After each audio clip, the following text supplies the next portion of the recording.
Assalamualaikum, selamat pagi anak-anak semua. Bagaimana kabar kalian hari ini? Semoga kalian tetap diberi kesehatan oleh Allah Subhanahu wa Ta'ala. Pada hari ini, kita akan belajar tema 1, subtema 4 pada pembelajaran 1 dan pembelajaran 2. Selamat menyaksikan videonya dan selamat belajar. Kelas 2B pasti bisa.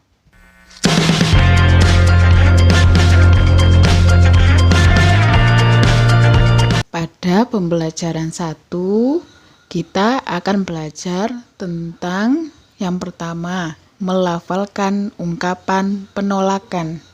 Yang kedua, mengenal bahan alam. Dan yang ketiga, mengenal dan berhitung jumlah dan selisih dua bilangan. Kalimat penolakan.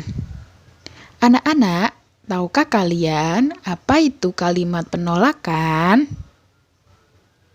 Kalimat penolakan adalah ungkapan yang digunakan untuk mengekspresikan penolakan atau mengungkapkan penolakan terhadap suatu ide, keputusan, atau pendapat orang lain yang tidak sesuai dengan diri kita.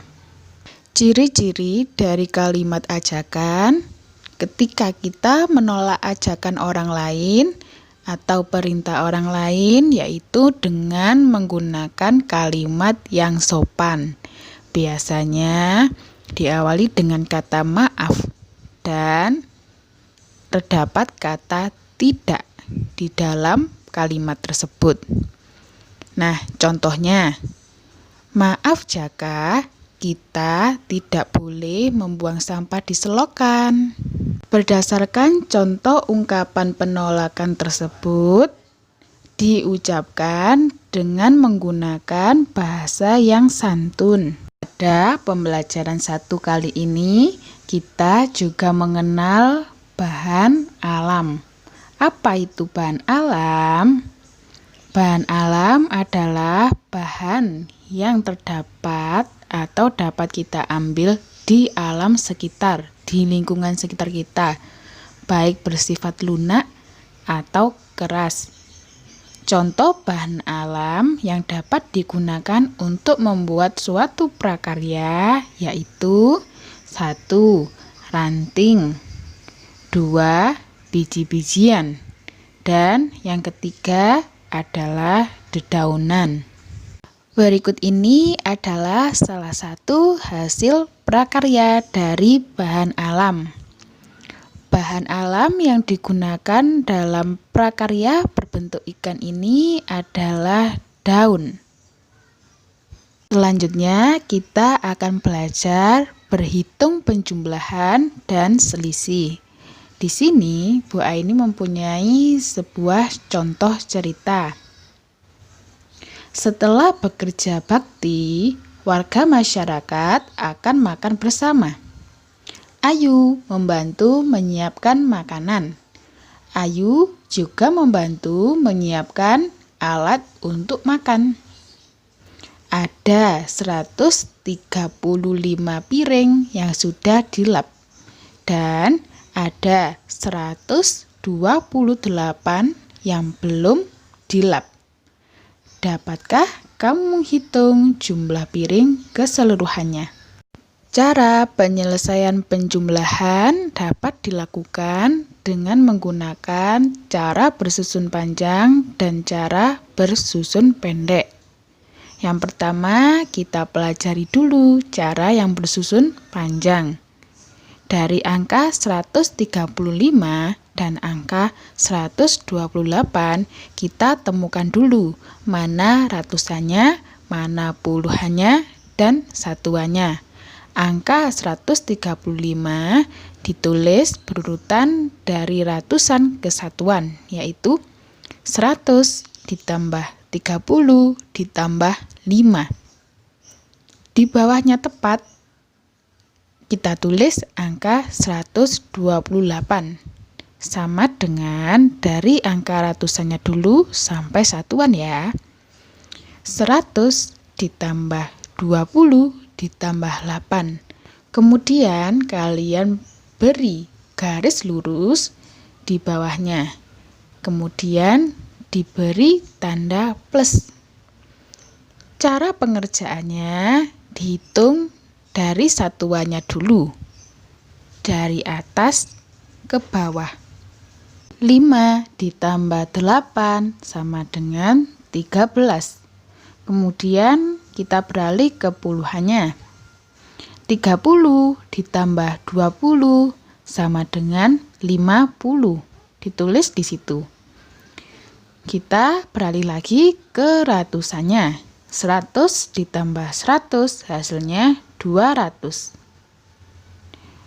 Kita jumlahkan. 200 ditambah 50 ditambah 13 hasilnya 263. Selanjutnya, penjumlahan dengan cara bersusun pendek.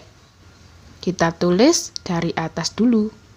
Angka 135. Di bawahnya angka 128. Sama halnya dengan cara bersusun panjang. Cara bersusun pendek ini kita hitung dari angka satuannya dulu. 5 ditambah 8 sama dengan 13. Angka 13, 3 merupakan satuan.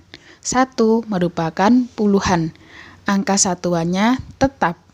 Angka puluhannya yaitu 1 pindah ke angka puluhan depannya. Kemudian kita jumlahkan puluhannya. 3 ditambah 2 sama dengan 5. Kemudian kita tambahkan angka 1. Hasilnya adalah 6. Selanjutnya, kita jumlahkan angka ratusannya. 1 ditambah 1 sama dengan 2. Maka ditulis angka 2. Jadi, hasil penjumlahan bersusun pendek maupun panjang sama, yaitu 263. Selanjutnya, bagaimana cara menentukan selisih bilangan 135 dan 128? Caranya, selisihnya bilangan besar dikurangi bilangan kecil. Untuk mengetahui selisih antara angka atau bilangan 135 dan 128, kita menghitungnya dengan menggunakan cara pengurangan bersusun panjang dan bersusun pendek. Yang pertama, cara pengurangan bersusun panjang. Kita lihat dan cari angka ratusan, puluhan, dan satuan masing-masing angka atau bilangan 135 dan 128. 135 ratusannya 100, puluhannya 30, dan satuannya adalah 5. Angka 128, angka ratusannya 100, angka puluhannya adalah 8. Cara menulisnya, 135 sama dengan 100 ditambah 30 ditambah 5. Di bawahnya tepat angka 128 sama dengan 100 ditambah 20 ditambah 8. Cara pengerjaannya dari angka satuannya dulu. 5 dikurangi 8 tidak bisa. Maka untuk menguranginya, angka 5 meminjam angka puluhan dari angka 30. 30 dikurangi angka 10 karena angka 10 dipinjamkan ke angka satuannya. 10 ditambah 5 hasilnya 15. Maka angka satuannya menjadi 15. 15 dikurangi 8 sama dengan 7. Selanjutnya kita kurangi angka puluhannya. Angka puluhannya tadi adalah 30. 30 dikurangi 10 karena 10 dipinjamkan ke angka 5 satuan tadi. Jadi 30 dikurangi 10 sama dengan 20. Nah, 20 dikurangi 20 hasilnya 0. Selanjutnya angka ratusannya. 100 dikurangi 100 sama dengan 0. Maka 0 ditambah 0 ditambah 7 hasilnya 7. Selanjutnya pengurangan bersusun pendek. Kita tulis angka 135 di atas dan 128 di bawahnya. Kemudian kita kurangi. 5 dikurangi 8 tidak bisa. Maka pinjam 1 puluhan di depannya sehingga 10 ditambah 5 hasilnya 15. 15 dikurangi 8 hasilnya 7. Kemudian puluhannya. Puluhan 3 tadi dipinjam 1, sisanya 2. Kemudian 2 dikurangi 2 hasilnya 0. Kita beralih ke angka ratusannya. 1 dikurangi 1 hasilnya 0. Jadi selisih bilangan 135 dan 128 adalah 7.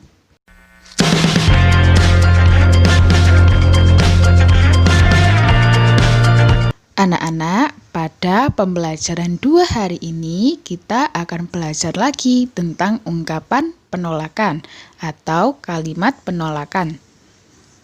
Perhatikan percakapan Ayu dan teman-temannya. Di dalam teks percakapan tersebut terdapat kalimat penolakan. Ayo kita bersama-sama membaca teks percakapan berikut ini. Ayu, ayo kita membantu ibu-ibu menyiapkan makanan. Jaka, apa yang harus kita lakukan? Ayu, kita bisa membantu mengelap piring dan gelas. Jaka, oke Ayu. Rehan, maaf, aku tidak bisa ikut. Aku harus menjaga adik di rumah. Ebo, maaf, aku juga tidak bisa ikut. Aku harus ke gereja untuk beribadah teman-teman. Ayu dan Jaka, tidak apa-apa Rehan, Edo. Rehan dan Edo, terima kasih. Dari percakapan tersebut yang merupakan ungkapan penolakan atau kalimat penolakan yaitu, maaf, aku tidak bisa ikut. Aku harus menjaga adik di rumah. Selanjutnya, maaf, aku juga tidak bisa ikut. Aku harus ke gereja untuk beribadah teman-teman. Dalam percakapan tersebut juga terdapat sikap yang mencerminkan perilaku sila ke-1, yaitu perilaku Ebo yang melakukan ibadah tepat waktu.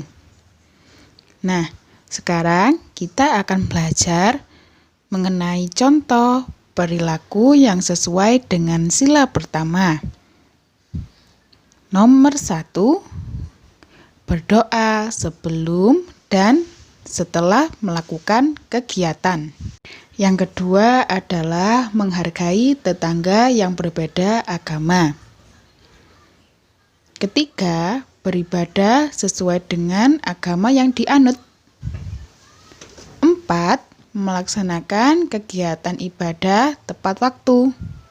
Dan yang terakhir, menghormati tetangga yang sedang beribadah. Itulah yang mencerminkan contoh perilaku yang sesuai sila pertama. Sila pertama berbunyi ketuhanan yang Maha Esa dan berlambangkan bintang. Sekian pembelajaran pada hari ini. Semoga ilmu yang kalian peroleh dapat bermanfaat.